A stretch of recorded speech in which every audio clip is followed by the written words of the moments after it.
Europe is facing an unprecedented winter. Without the Russian energy the continent has come to rely upon, wholesale prices for electricity and gas are trading around levels 10 times what they would normally fetch. Now, the continent has managed to restock its inventories, not least thanks to a surge in LNG arrivals this year, but that may not suffice. Yes, the storages are filling up. Yes, they're at the levels mandated by the EU. The big concern is what will demand be?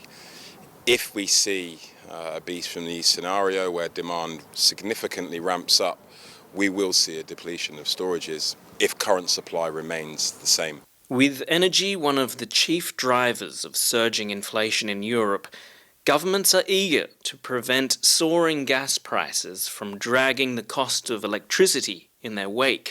Our perspective is that this won't change for a long time. Even though Germany and Europe as a whole is bringing more and more renewables to the market, we see that there will be still a pretty high link between gas prices and power prices for the next 10 years. So, for example, for German power, with every increase in euro per megawatt hour gas price, the German base price increases by 1 to €1.20 per megawatt hour. This has prompted a desperate hunt for alternatives, not least coal, which had been on the way out in Europe for climate reasons. Currently in Europe we have consumed 40% higher volumes in 2022 compared to the same period in 2021, so basically January to August. And that definitely adds on the import bill when we think about the volumes needed.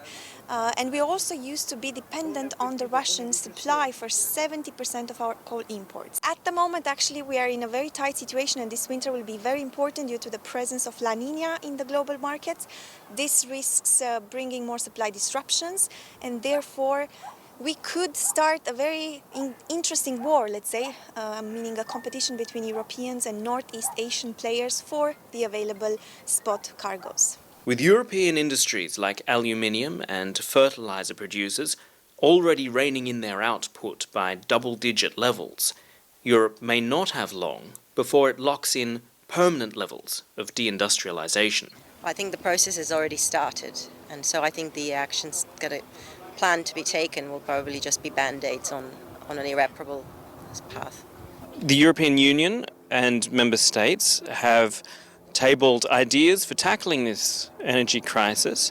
How satisfied are you with the ideas that are currently being floated to reduce energy demand, for example, by 15%? Well, I think mainly it doesn't address the fundamental problems that will actually arise after this winter. So their proposals now are based on an assumption that the winter is going to be mild and there will be no demand for LNG in China. So it's based on two very large assumptions. But most importantly, it doesn't deal with what happens after the storages are empty in March if there is no Russian gas, because then we have an enormous gap, a hole that can't be filled, and that the market knows, and therefore the uncertainty will remain in the market until that issue of the gap is addressed.